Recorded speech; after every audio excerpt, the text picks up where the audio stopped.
Que le nom du Seigneur soit glorifié.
Amen.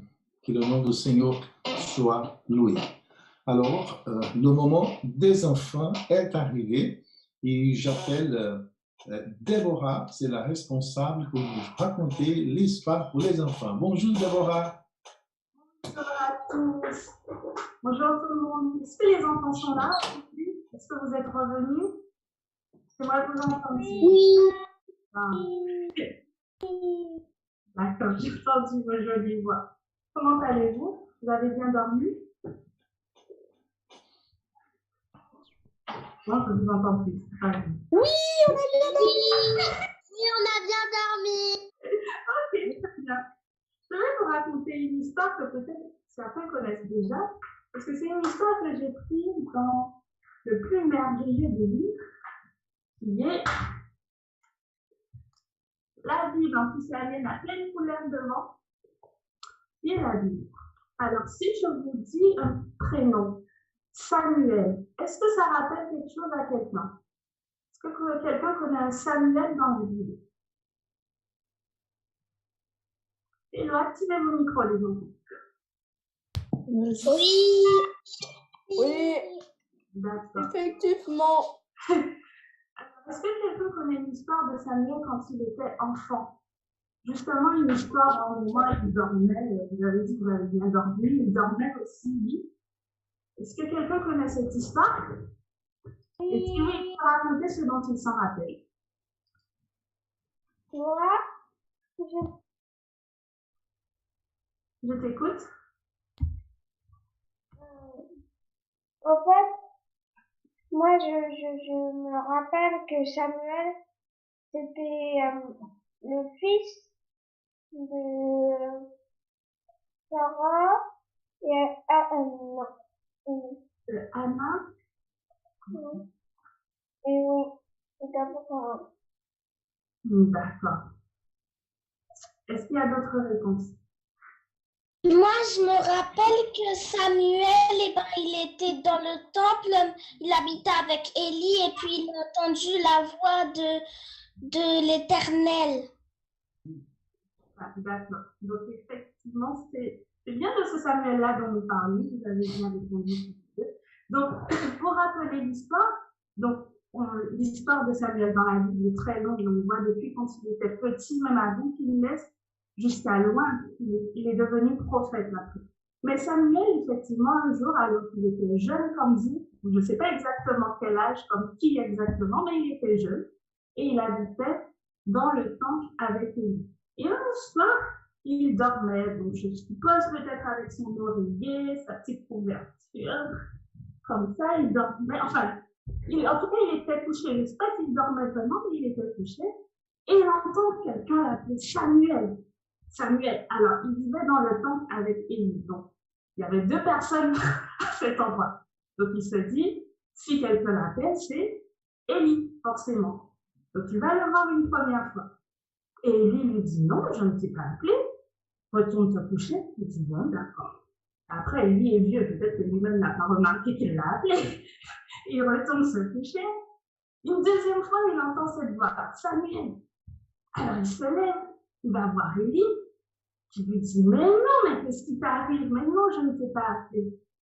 Retourne te coucher. Donc, il retourne se coucher. Cela est arrivé une troisième fois. Samuel se relève. Il se dit, mais c'est pas possible, c'est pas là, il y a une voix, mais qu'est-ce qui se passe? Et Samuel retourne voir Élie, et Élie se dit, bon, c'est bizarre quand même, parce que si ce n'est pas moi qui l'ai appelé, c'est qui? Ils étaient quand même dans le temple, comme tu as dit, je ne sais plus qui, un peu, je ne vois pas le visage. Et donc, c'est certainement Dieu qui l'a appelé, parce que le temple, c'est quand même la maison de Dieu. Même si on ne le voit pas, mais il est là. Alors, Élie a dit à Samuel, si tu entends encore cette voix, réponds, parle Seigneur, car ton serviteur écoute. Donc Samuel retourne se coucher, la troisième fois, et il entend à nouveau cette voix, Samuel, Samuel. Et Samuel répond, qu'est-ce qu'Élie lui a demandé de répondre? Est-ce que quelqu'un peut répéter? Samuel devait répondre à ce moment, parle Seigneur, car ton serviteur Parle Seigneur, car ton serviteur t'écoute. Voilà. Amen, tout à fait. Alors, c'est ce que Samuel a fait. Et là, Dieu lui a révélé de grandes choses. Dieu lui a révélé ses projets pour la suite, ses projets surtout pour la famille. Donc là, c'était vraiment Dieu qui l'appelait. Et il a entendu tout le message et après, il a pu se coucher.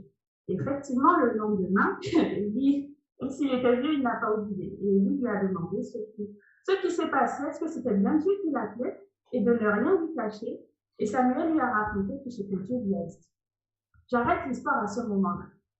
Et il y a quelque chose qui m'impressionne dans cette histoire, c'est qu'il y avait Élie qui était grand, bien âgé, qui était dans le temple depuis des années, et il y avait ce jeune Samuel-là qui était là depuis moins de temps. Et Dieu, il parle à qui? Il a appelé qui? Élie ou Samuel?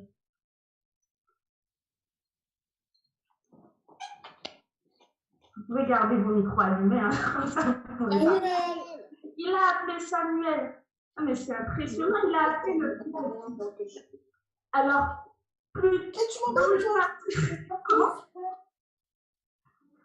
des années plus tôt, Dieu parlait à Élie, effectivement, mais cette fois-ci, Dieu parlait à Samuel.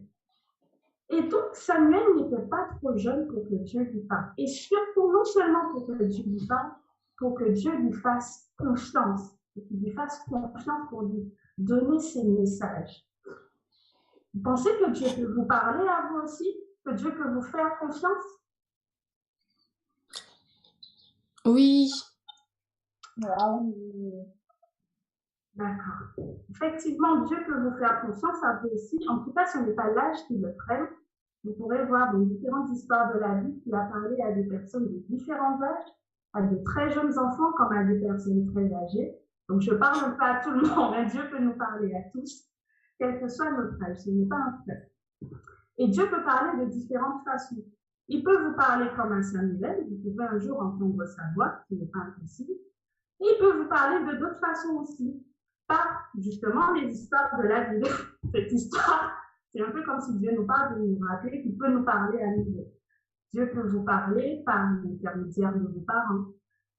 Tout comme Dieu peut vous parler pour parler à vos parents. Moi, je me rappelle une fois, je vais dire que Dieu me parlait de chaque façon, mais par des chants du cantique, qui me vient le chant qui dit « Non, jamais tout seul ». Mais je rappelais souvent à ma maman que Dieu ne nous laisse jamais tout seul et qu'il ne va même nous laisser tout seul parce que je n'étais pas toute seule. À chaque fois qu'elle s'inquiétait, je lui rappelle de Dieu de cette façon.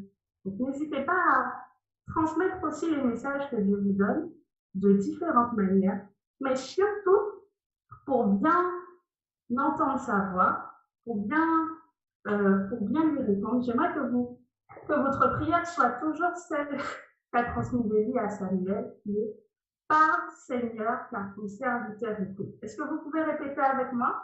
Je vous laisse aller. Seigneur, car ton serviteur t'écoute. Merci. Encore une fois. Parle Seigneur, car ton serviteur écoute. Alors, ton serviteur ou ta servante, si vous êtes ici. Car ton serviteur écoute. Exactement, merci. J'espère que vous garderez cette phrase en tête pour être disponible à entendre la voix du Seigneur.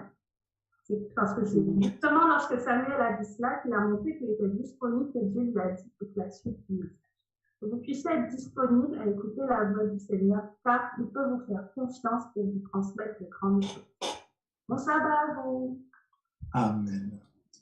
Amen. Que le Seigneur soit loué. Et qu'aujourd'hui, ce matin, l'Éternel puisse parler à notre cœur à nouveau. Amen. Alors, je vous invite maintenant à ouvrir vos Bibles à la lecture de le texte de la prédication. Et pour cela, j'invite Jean Nsouvi. Bonjour Jean. Bonjour. Bonjour mes frères et sœurs. Nous allons ouvrir notre Bible dans le livre de Matthieu chapitre 11, verset 28.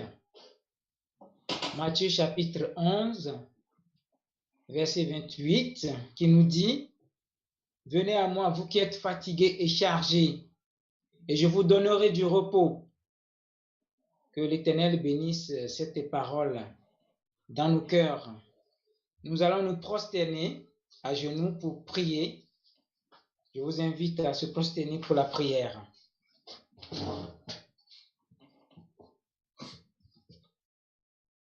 Éternel Papa, nous te bénissons, nous te louons, nous te rendons gloire et honneur pour cette grâce que tu nous fais ce matin à tes pieds. Merci, Papa, pour cette semaine bénie que tu as accordée à chacun d'entre nous. Tu nous as gardés, tu nous as protégés partout où nous étions, Papa. Et tu nous as permis en ce moment d'être unis ici sur cette ligne. Toute la gloire te revienne au siècle des siècles. Seigneur Jésus-Christ, toi qui as donné ta vie pour nous et tu es au lieu céleste en ce moment, qui intercède pour nous. Nous voici ce matin à tes pieds, te demandant par ton sang, Jésus-Christ, de nous laver, de nous purifier, Seigneur, d'aider chacun d'entre nous à prendre conscience de son état à l'heure actuelle, afin que, Père, tu puisses travailler dans nos vies. Papa, nous réclamons la puissance de ton Esprit Saint dans la vie de chacun d'entre nous, afin que nous puissions marcher la main dans la main avec toi, Papa, afin que nous puissions appeler le péché par son nom et avancer avec toi, afin que nos vies soient régénérées, afin que nos esprits soient purifiés, afin que tu nous donnes, Papa, ton caractère. Que ton nom soit loué en ce moment précis. Nous remettons entre tes mains le pasteur Noabé. que le pasteur Nwabé se cache derrière toi pour nous parler de toi. Et que ton Esprit Saint puisse toucher ses lèvres, afin que toute parole qui viendra, que toute parole vienne de toi. Seigneur, que tu puisses garder chacun d'entre nous, que nous puissions être à l'écoute et que nos yeux aussi soient ouverts, afin que ces paroles puissent changer nos vies, que nous puissions être des sols fertiles ce matin sur lesquels cette parole doit se porter pour germer et produire beaucoup de fruits. Que ton nom soit loué, que ton nom soit glorifié. Bénis chacun d'entre nous et nous remettons les frères et sœurs qui sont malades de nous toucher en ce moment et de nous donner la délivrance, quelle que soit l'origine de la maladie. Que ton nom soit loué. Nous avons prié au nom tout puissant de Jésus-Christ et pour ta seule gloire. Amen. Amen. Amen, Seigneur. Amen. Alors, merci beaucoup, Jean, pour cette prière. Et maintenant, les amis, nous sommes à ces moments que je trouve extrêmement précieux. C'est le moment de notre rencontre avec notre Créateur. Nous attendons pendant 6 jours, depuis le premier jour de cette semaine, le dimanche, nous sommes dans cette attente de l'arrivée du sabbat. C'est 100 jours de Dieu, le jour de repos céleste, le jour où nous rechargeons toutes nos batteries devant la face du Seigneur Jésus et avec nos frères et sœurs aussi. Ça nous fait énormément de plaisir. Alors, je partage avec vous mon écran parce que je préparais quelques diapos pour bien illustrer notre message de ce matin. Voilà. Bon. Alors, le culte de ce sabbat, il y a comme titre « Viens à moi et repose-toi ». Alors, avant de partager le point de vue avec vous, je voudrais juste vous dire quelque chose, parce qu'aujourd'hui, c'est un jour très, très, très spécial pour nous tous, parce que c'est un sabbat, mais pour une famille en spécial, c'est un jour un peu plus spécial. Je vous cite la famille Hodson, parce que aujourd'hui, le petit Timothée complète 10 ans, 10 années, par la gloire de Dieu. Et aussi, ses parents complètent 10 années qu'ils sont parents. Ils sont dans le ministère parental, par la gloire de Dieu. Que le Seigneur soit loué. Que le nom du Seigneur soit loué. Et que tous ceux et celles qui complètent, qui font anniversaire dans ce mois de décembre, je vous félicite aussi. Je prie que le Seigneur puisse vous bénir énormément par la gloire de Dieu. Félicitations, Timothée. Alors, le texte pour ce matin se trouve dans l'évangile de Matthieu, le chapitre 11, le verset 28 que Jean vient de nous lire. Merci Jean. Venez à moi. Ce sont des paroles de Jésus, de la bouche de Jésus-Christ il-même. Pas un prophète, pas pour les disciples, mais non. Ce sont des paroles qui se sont sorties de la bouche de Jésus-Christ, notre Seigneur. C'est lui qui a dit, venez à moi. Vous tous qui êtes fatigués, courbés sur un fardeau, et je vous donnerai du repos. Amen. Que le nom du Seigneur soit loué pour ce recours que nous avons dans le bras du Seigneur, le repos du Seigneur. Chers amis, nous vivons des temps très, très, très difficiles. Cette semaine même, je partageais avec un groupe de prière qui se réunissent dans la ligne de prière. Nous avons un groupe de prière qui est géré par l'école du sabbat de l'église de Épinay-Saint-Denis, qui s'appelle Ligne de prière. En fait, il s'agit d'un groupe de combattants de prière. Environ 25-30 personnes qui se réunissent 4 fois par jour, à 6 heures du matin, à midi, à 18 heures et à 21h30. Tous les jours, de lundi au vendredi. Et cette semaine, je partageais avec ces groupes de prière-là quelque chose une réflexion personnelle, parce que cette année, je complétais 55 ans. 55.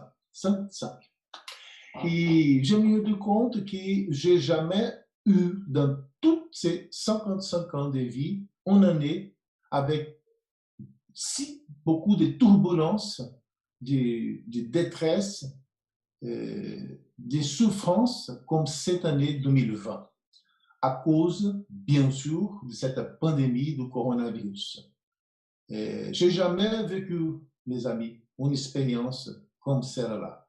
Une pandémie mondiale. Presque toutes les nations du monde plongées dans cette angoisse, dans cette souffrance. Un petit virus invisible que nous ne pouvons pas maîtriser, nous ne pouvons pas contrôler, nous ne pouvons pas tuer, nous ne pouvons faire rien. Jusqu'à présent, nous ne pouvons faire rien que de nous prévenir, maintenir les gestes barrières et tout cela, mais nous sommes complètement impotents devant cette petite mais énorme menace, ce virus. Et il a fait toutes les nations de la Terre pratiquement tomber dans une crise émotionnelle, dans une crise de santé, dans une crise économique sans précédent. Sans précédent.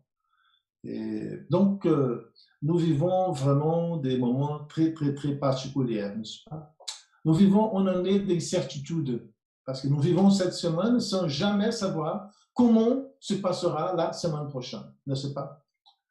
Et à chaque jour, on reçoit des nouvelles, des déterminations gouvernementales, des changements de juges, des limitations, des couvre-feux, et ce qui peut être ouvert, ce qui doit être fermé, quelle est la distance que nous devons nous cheminer. Enfin, c'est comme ça. C'est très, très, très difficile. Bien sûr, difficile. Et nous sommes en train de vivre comme ça depuis le mois de mars. Nous vivons une année où nous sommes basculés dans le monde virtuel. Je sais que vous êtes bien au courant de ce qui se passe, les amis. Nous sommes en train de quitter, entre guillemets, le monde réel, sensoriel, ce monde-là que nous pouvons voir, vérifier, toucher, et nous sommes en train d'être basculés pour un autre monde, un monde virtuel. Et tout ce qui sera possible de basculer en virtuel le sera. Et je crois que nous ne retournerons jamais au monde physique, présentiel, comme auparavant, avant le mois de mars. Nous sommes bien entrés dans un monde virtuel à jamais. Et il faut faire le nécessaire pour savoir comment vivre dans ce monde virtuel. Aujourd'hui même, ce matin, j'ai parlé un peu avec Richard, mon ami Richard, par rapport à ça. Et comment c'est difficile pour nous de nous adapter à cette nouvelle ordre mondiale dans le monde virtuel. Notre travail, maintenant, ne connaît pas de limites de temps, ni de lieux. Nous travaillons depuis chez nous, nous travaillons depuis notre travail, nous travaillons depuis notre voiture, parfois, nous travaillons au transport public, nous travaillons depuis un parc, dans un moment de promenade, ou même au moment où nous sommes au supermarché pour faire des courses. Parce que maintenant, avec le monde virtuel, nous sommes joignables presque 24 sur 24. Il y a toujours quelque chose au travail qui demande notre attention, notre temps, et où que nous soyons, il faut que nous soyons presque, je dis presque, toujours disponibles pour nos employeurs et pour les demandes de notre travail. Et je me rends compte, les amis, que nous sommes fatigués. C'est ça. Nous sommes tous fatigués. Véritablement fatigués. Dans tous les sens du mot. Et ce que je trouve le pire, qui est arrivé à la conclusion que nous sommes fatigués, le pire de tout cela est qu'il y a une belle partie de notre communauté, une belle partie des gens qui ne se rendent pas compte qu'ils sont fatigués. Ils ont une capacité énorme de s'y adapter, comme le caméléon, par exemple, et ils sont en train de s'y adapter à cette nouvelle fonctionnement mondial mais ils ne se rendent même pas compte, mais ils sont fatigués, ils sont épuisés. Nous vivons un moment où presque tout le monde est bien fatigué. Nous sommes presque aux limites, aux limites. Alors, dans ce temps de profonds changements, nous avons besoin de nous accrocher à quelque chose de stable, vous voyez, stable. Quelque chose qui ne change pas. Parce que le monde autour de nous est en train de changer. Tout change. Et nous aussi sommes en train de changer. Nous sommes complètement sans repère. Sans repère. Et dans ces moments-là de turbulence, de changement, nous avons besoin de nous accrocher à quelque chose qui est sûr, qui est stable, qui est fixe, qui est immutable. Et vous savez de quoi je vous parle. Je vous parle, les amis, du Seigneur Jésus-Christ. Je vous parle de la parole de Dieu, qui jamais va expérimenter changement. Il doit être pour nous un seul repère, n'est-ce pas? Alors, je vous invite dans cette dynamique-là, je partage avec vous à nouveau mon écran pour que vous puissiez lire un texte dans le livre d'Éphésiens, chapitre 5. Je veux mettre le texte sur l'écran, mais si vous voulez accompagner dans votre Bible, tant mieux. D'accord? Éphésiens, épître de Paul aux Éphésiens, le chapitre 5. Je lirai du verset 25 au verset 27. D'accord? Voilà. La parole de Dieu nous dit: Marie, aimez-vous, femmes, comme Christ a aimé l'Église. Il s'est livré lui-même pour elle, afin de la sanctifier par la parole, après l'avoir purifiée par le baptême d'eau, afin de faire paraître devant lui cette Église glorieuse, sans tache, ni ride, ni rien de semblable, mais sainte et irrépréhensible. Alors, j'ai souligné quelques mots que j'ai trouvés un peu très spéciaux, je partage avec vous. Marie, aimez-vous, femmes, comment? Comme Christ a aimé l'Église. C'est comme ça que les maris doivent aimer ses femmes, leurs femmes. Et Christ a aimé son Église jusqu'au moment où il a donné sa vie pour sauver, pour protéger son Église. De cette façon-là, chaque mari, et moi compris, doit être disponible, même si nécessaire, de mourir pour sauver ou pour mettre à l'abri sa femme, pour la sanctifier, pour la mettre à part, pour la garder en toute sécurité, et afin qu'elle puisse devenir glorieuse, sans tache, ni ride, ni rien de semblable, mais irrépréhensible. C'est comme ça, chers amis, que le Seigneur a créé l'homme, afin qu'il puisse garder sa femme, prendre soin de sa femme et s'occuper d'elle. C'est comme ça que Jésus dit que les maris doivent aimer leur épouse.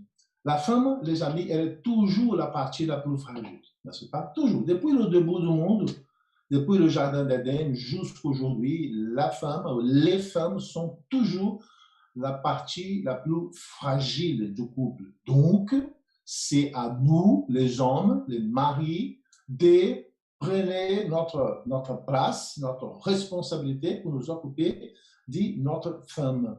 C'est l'obligation d'un mari de prendre sa femme en charge, de s'occuper de sa femme, de la protéger de quoi que ce soit. Même si cela lui coûte la vie, comme la parole de Dieu vous avez dit. Donc, alors, gardez cela, je partage avec vous un autre texte. Et après, on va faire un mélange, une analyse de ces trois textes qui ont va. D'accord? Maintenant, je vous invite à Genèse chapitre 12. Vous pouvez nous accompagner dans cette lecture depuis votre Bible. Mais moi, je mettrai le texte sur l'écran pour ceux et celles qui n'ont pas à leur côté la parole. Mais si tu peux prendre ta parole pour ouvrir, tant mieux, n'est-ce pas? Alors, l'Éternel, Genèse chapitre 12. On va lire dans un premier moment le verset 1, 2, 3 et 4 de Genèse 12. D'accord? Le texte nous dit: l'Éternel dit à Abraham, quitte ton pays. Regarde bien, chaque mot compte ici. Quitte ton pays, ta patrie et ta famille.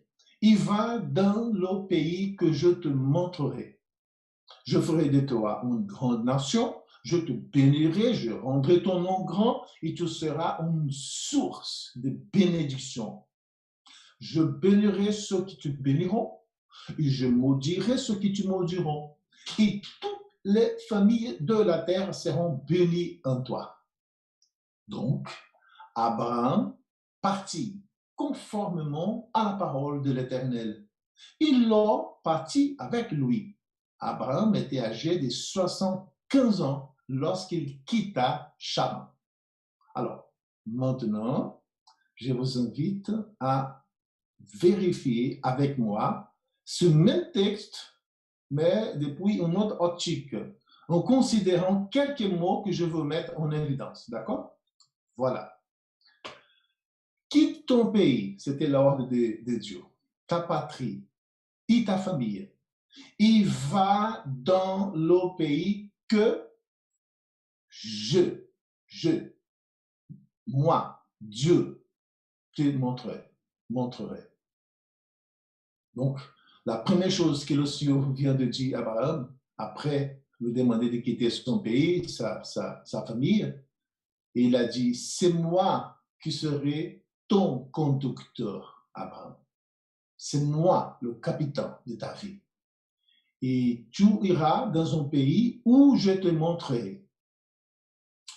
Et après cette ordonnance de Dieu, il y a en fait, les amis, une formule divine. Chaque fois que le Seigneur se prononce à quelqu'un, une personne, une famille, un peuple, dans un premier moment, il lance un appel. Dans un deuxième moment, il donne un ordre. Dans un troisième moment, il donne une bénédiction. Et après, il envoie la personne ou ce peuple-là à un champ d'épreuve. D'accord? Donc, il invite, il donne un ordre, il fait une promesse, et après, il amène la personne au champ de bataille pour être prouvé. Voilà. Donc, ici, c'est exactement ça qu'on va voir, cette formule divine. Quitte ton pays, c'est cette invitation. Je te choisis à toi. Quitte ton pays, ta patrie. C'est l'ordre qu'il doit. Et tu partiras dans un pays que je te montrerai. La promesse, c'est « Je ferai de toi une grande nation. Je te bénirai. Je rendrai ton nom grand et tu seras une source de bénédiction. » Regarde bien. Je bénirai ceux qui te béniront. Je maudirai ceux qui te maudiront. Et, regarde bien, l'ampleur de l'influence d'Abraham, c'est de suivre les orientations de Dieu. Toutes les familles de la terre seront bénies en toi. À ce moment-là, les amis, on a une centaine de familles qui sont connectées. Près d'une centaine de familles qui sont connectées avec nous.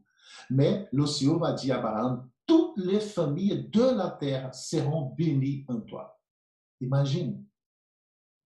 Le désir de Dieu, le rêve du Seigneur, c'était de bénir toutes les familles de la terre à travers de son serviteur Abraham.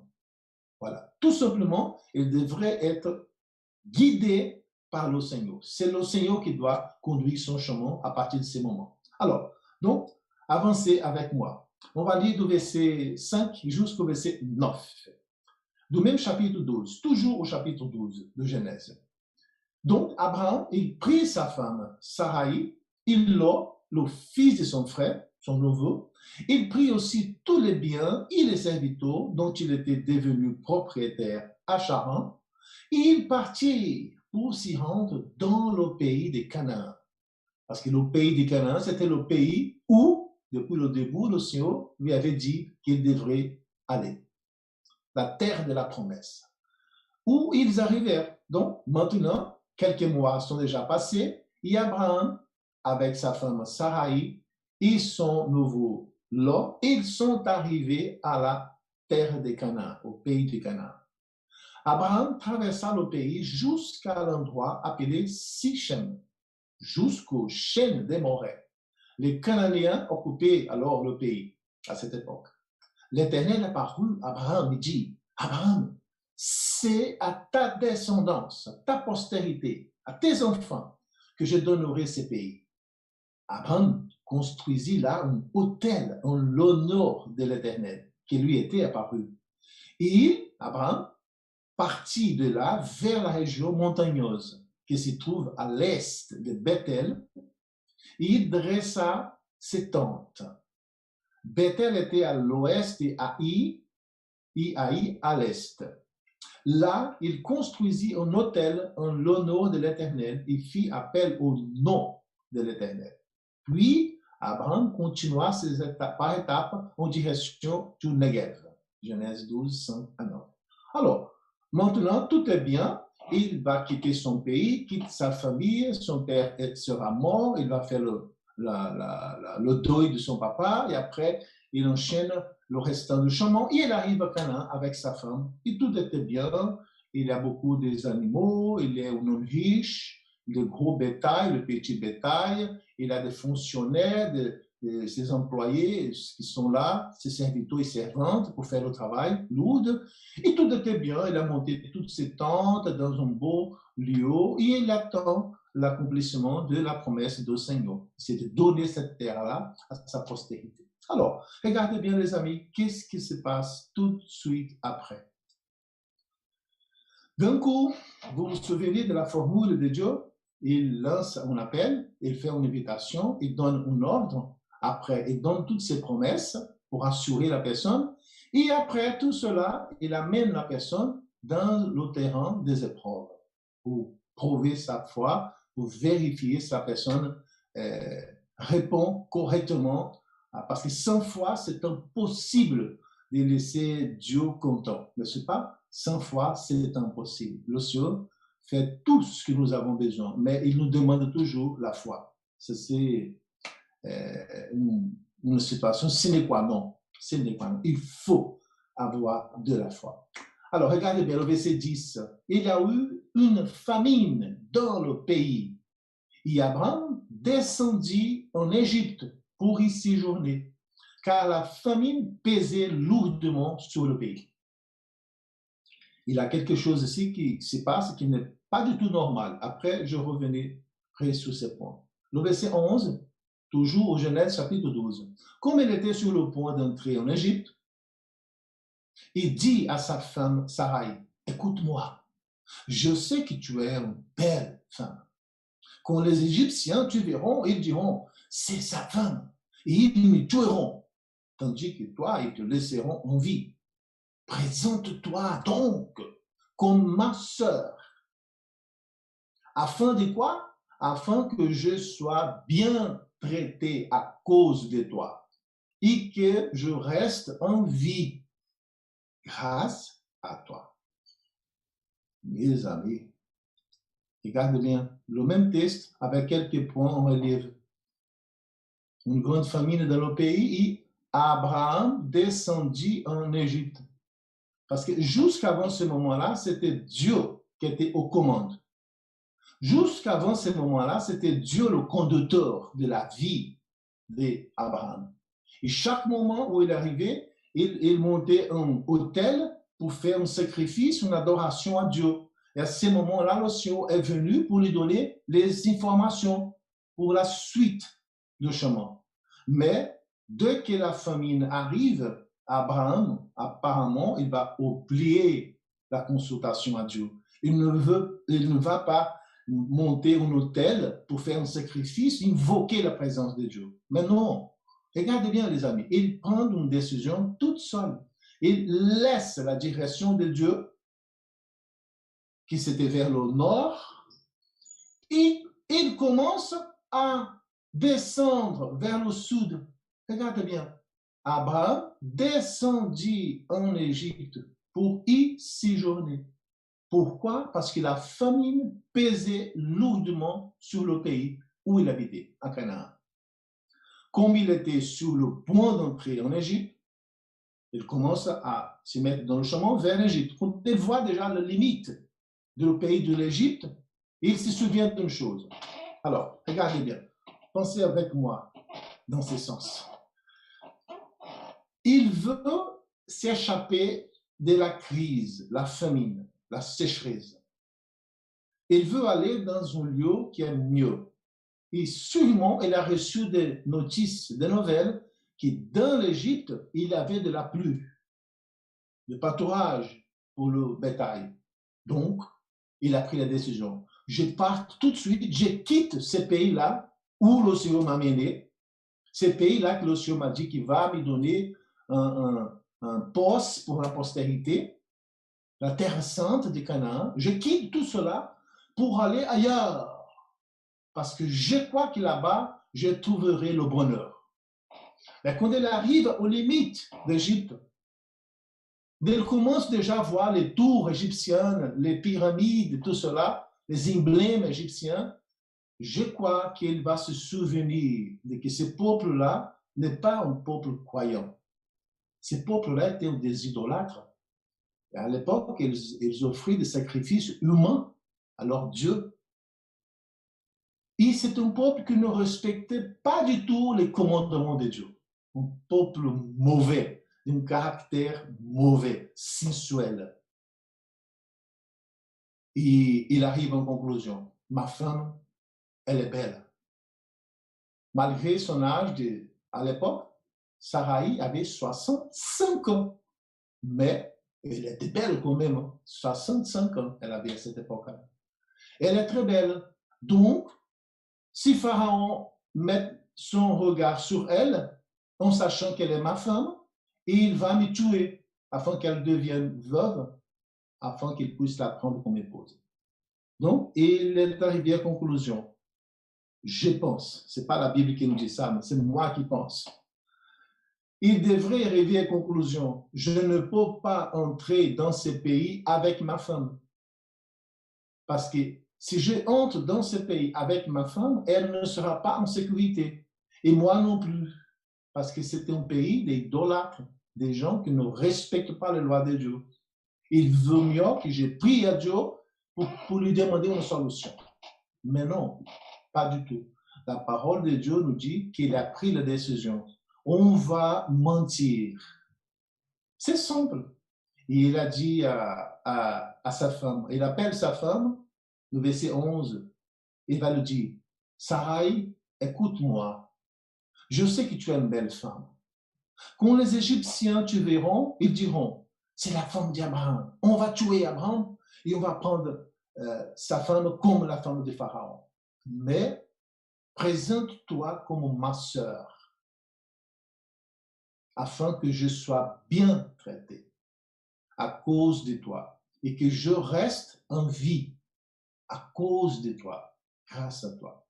Regardez bien, les amis, dans le cœur d'un homme touché par la peur, par l'incertitude, par les crises de la vie, la pensée d'Abraham, celui qui deviendrait futurement le père de la foi, père du peuple de Dieu, d'Israël, à ce moment-là, il y a une seule pensée, un seul souci, c'est pas sa propre vie. Regardez bien, ils vont me tuer si on dit la vérité. Donc, on va mentir.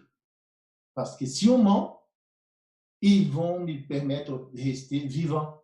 Et ils vont me donner cadeau. Ils vont me faire du bien. Ils vont me traiter bien à cause de toi. Mais ils vont te prendre comme femme. Cette partie-là, il n'a pas du tout pensé. Il n'a pas du tout réfléchi. Quelque chose qui... Ça, c'est une chose honteuse, les amis. Excuse-moi, nous sommes entendus parler de le père de la foi, mais ça, c'est une situation honteuse. Comment un homme qui avait reçu l'ordre de Dieu de s'occuper de sa femme, d'aimer sa femme, parce qu'elle était la partie trop fragile, de donner protection à sa femme, comment cet homme va vendre sa femme pour qu'il puisse être mis en sécurité?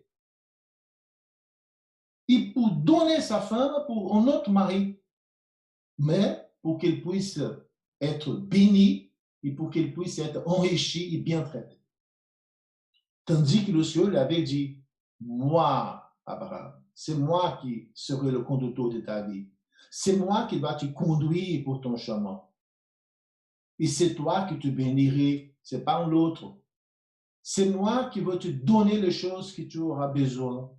C'est moi qui te donnerai la divine protection, Abraham. Ce n'est pas un autre, c'est moi.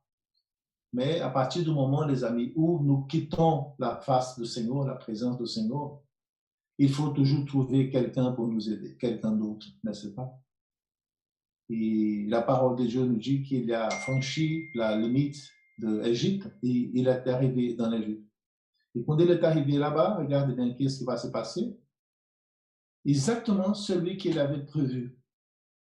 La Bible nous dit que les princes de Pharaon ont jeté un coup d'œil sur la femme d'Abraham. Ils ont la trouvée extrêmement belle. Ils ont tout dit à Pharaon. Regarde, il y a une femme qui vient d'arriver de la terre de Canaan. Elle est la femme la plus belle qu'on a jamais vue. Et le Pharaon va dire, ah bon? Et prenez des informations sur elle. Ils ont dit, elle s'est fait accompagner de son frère, parce que c'est elle qui a dit qu'elle était la sœur d'Abraham. Et le Pharaon lui demandait d'amener cette femme pour qu'il puisse la prendre comme femme pour lui. En revanche, regardez bien le verset 16. Pharaon, il a pris la décision de traiter bien Abraham à cause de sa sœur, Sarai. Donc, Abraham va recevoir des brebis, 7 choses, 7 cadeaux que le Pharaon va donner à Abraham. Regardez bien. Brebis, des bœufs, des ânes, des serviteurs, des servantes, des ânesses et des chameaux. 7 cadeaux, le nom de la perfection. Tous les cadeaux le plus cher de l'Égypte. Et Abraham va rester quelque temps, que la Bible ne précise exactement pas, mais je crois que c'est quelque temps quand même, peut-être quelques mois, je ne sais pas, tranquille, parce que tout était bien. Il était riche, il a reçu des cadeaux de Pharaon. Chaque jour arrivent des brebis, chaque jour arrivent des bœufs, chaque jour arrivent des petits bétails, des ânes, et des serviteurs et des servantes, des ânesses, des chameaux, et des gros bétails. Donc, il devient chaque jour plus riche. Tout était bien, tout est tranquille. Oh, les amis, regardez bien. Tout s'est passé comme Abraham avait prévu. Parce qu'il avait prévu cela depuis avant d'entrer dans l'Égypte. Il avait tout prévu. Et véritablement, quand il arrive en Égypte, c'est exactement ça qu'il a pensé qui se passe. Mais, sauf une seule chose ne veut pas se passer comme Abraham avait prévu. Cette chose se trouve dans le verset 17. Qu'est-ce qui se passe dans le verset 17? Je vous invite maintenant à ouvrir vos Bibles afin que nous puissions aller dans le texte biblique. Le verset 17 du chapitre 12 de Genèse. Regardez bien. Mais l'Éternel frappa des grandes plaies Pharaon et sa maison au sujet de Sarai, femme d'Abraham. Verset 18. Alors, Pharaon appela Abraham. Il dit, qu'est-ce que tu m'as fait? Qu'est-ce que tu m'as fait? S'il te plaît. Pourquoi n'as-tu pas déclaré que Sarai était ta femme? Pourquoi tu dis, c'est ma sœur? Aussi, je l'ai prise pour ma femme. Je l'ai prise pour ma femme. Maintenant, voici ta femme. Prends-la et va-t'en.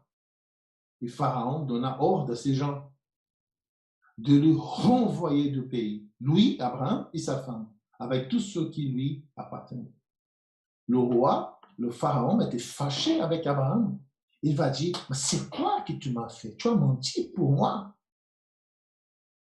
Et à cause de ce mensonge, j'ai pris ta femme en pensant que c'était sa soeur. Je l'ai pris comme ma femme. Et maintenant, la bénédiction de Dieu du ciel vient sur moi. Même que je ne crois pas dans ce Dieu-là, mais il a quand même le pouvoir de me maudire, de me lancer des plaies, de perturber l'économie de mon pays, la tranquillité de mon pays. Tu as menti pour moi. Quelle horreur, quelle chose honteuse. Les amis, et Abraham va être renvoyé de ces pays-là pour affronter la crise dans la terre du Canaan. Puis, on sait qu'après tous ces moments difficiles, Abraham, il va vivre encore quelques autres moments difficiles semblables à ce moment-là, jusqu'au moment où, d'épreuve en épreuve, des chemins en chemin, de guerre en guerre, la foi d'Abraham va commencer à grandir. Et son attention sera finalement fixée sur l'Éternel, de telle façon qu'il deviendra le père de la foi pour tous ceux et celles qui un jour arriveront au ciel, moi et vous. Mais Abraham n'était pas né le père de la foi. Non. Il n'est pas arrivé à cette conclusion du jour au lendemain. Non. Abraham, les amis, il a fait un très long chemin auprès de Dieu pour devenir ce qu'il est devenu. Et je voudrais finir ce message à ce moment-là, tout en répétant, en mettant en relief un tout petit verset qui se trouve ici dans le chapitre 12 de Genèse. Et le verset 10, il y a eu une famine dans le pays. Et Abraham descendit en Égypte pour y séjourner, car la famine était grande dans le pays. Un homme de foi, un homme qui connaissait Dieu, et c'est pour ça que le Seigneur lui a fait sortir de Our, de la Chaldée, de Babylonie, parce que Dieu a arrivé à la conclusion qu'Abraham était un homme fidèle dans ses principes, dans ses connaissances. C'est pour ça qu'il était choisi pour être le père de la nation d'Israël. Donc, il était déjà un homme de foi depuis quelques années. Son papa, quelques membres de sa famille aussi, comme Lot, son neveu. Mais à ce moment-là, il passe pour une épreuve, une crise. Peut-être, les amis, une crise comme cette crise-là que nous sommes en train de vivre. Nous ne pas encore arrivons à une grande famine, mais nous sommes tous plongés dans une énorme crise, avec toutes ces répercussions au niveau financier et tout cela. Et je trouve, les amis, que cette situation de passer pour cette grande crise, même s'il y a quelqu'un d'entre nous qui n'a pas encore se rendu compte que nous sommes tous plongés dans une crise énorme et sans précédent dans l'histoire de l'humanité, mais nous sommes là, nous y sommes. Et la question est, quand nous sommes plongés dans une crise, nous avons une facilité énorme d'oublier notre dépendance de Dieu. Nous avons une facilité énorme de perdre nos repères, parce que tout bascule 24 sur 24, 7 jours sur 7. Il nous fait parfois penser que même notre foi doit basculer aussi.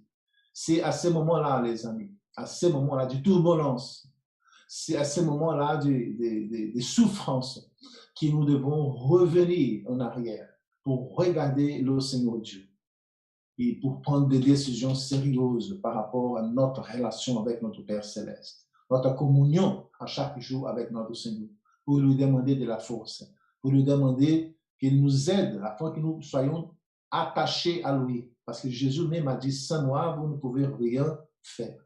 Et c'est dans ce contexte-là que je voudrais revenir sur le texte tout au début, qui c'est la base de ce message. Le texte, c'est « Venez à moi, vous tous qui êtes fatigués et courbés sur un fardeau, et moi, je vous donnerai du repos. » Parfois, on pense que le repos, c'est la tranquillité, la paix. Oui, c'est ça. Mais le repos, c'est parfois une réponse à notre prière, pour nous assurer que le Seigneur est là. Malgré toutes les déceptions, malgré toutes les choses, nous sommes là. Mais Satan, les amis, il veut aussi profiter de ces moments-là, des turbulences, des changements, des instabilités, des crises, pour nous amener dans la tromperie, pour nous amener, les amis, dans la mensonge, pour nous amener dans la malhonnêteté, comme il a fait avec notre ami Abraham. Nous devons rester toujours attentifs, avec les oreilles bien ouvertes, avec les yeux bien grands ouverts. Parce que dans le moment de crise, c'est le moment où Satan s'y met dans le camp, avec tous ces instruments de tromperie pour nous faire tomber dans le péché. C'est à ce moment-là que nous devons nous souvenir que le Seigneur nous avait dit, si vous êtes fatigué, si vous êtes sans force, si vous êtes sur un lourd fardeau, n'ayez pas peur. Moi, je suis là de votre côté. Venez à moi. Si vous êtes fatigué, courbé sur un fardeau. Et moi, le Seigneur, le Créateur, je suis ton Rédempteur. Je suis ton protecteur. Je te prendrai en charge. Je m'occuperai de toi. Donc, laisse le Seigneur, dans ces jours bénis de sabbat, te donner le vrai repos. Laisse le Seigneur être pour vous comme un repère avec toute sécurité. Laisse le Seigneur te conduire en son chemin, pas pour le tien. Parce que notre chemin nous conduit toujours au nord, vers la Babylonie, vers l'Égypte. C'est le Seigneur qui veut nous conduire vers le sud, dans la région qui a la sûreté, qui a le confort et qui a le compliment de toutes ses promesses. Que le Seigneur puisse nous guider, les amis. Venez à moi, nous dit le Seigneur. Vous tous qui êtes chargés, fatigués et qui êtes sur un fardeau très, très lourd, que moi, je vous donnerai du repos. Que le Seigneur nous garde, que le Seigneur nous bénisse, que le Seigneur soit avec nous dans tous ces moments de turbulence et qu'il puisse nous amener au port avec toute sécurité au nom de Jésus. Amen.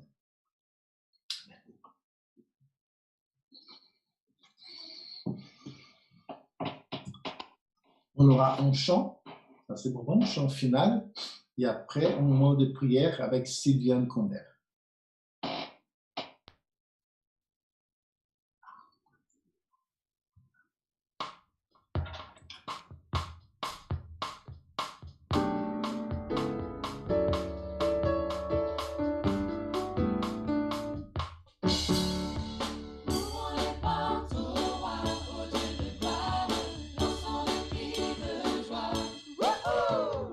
Son jaillir un chant de victoire.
Amen.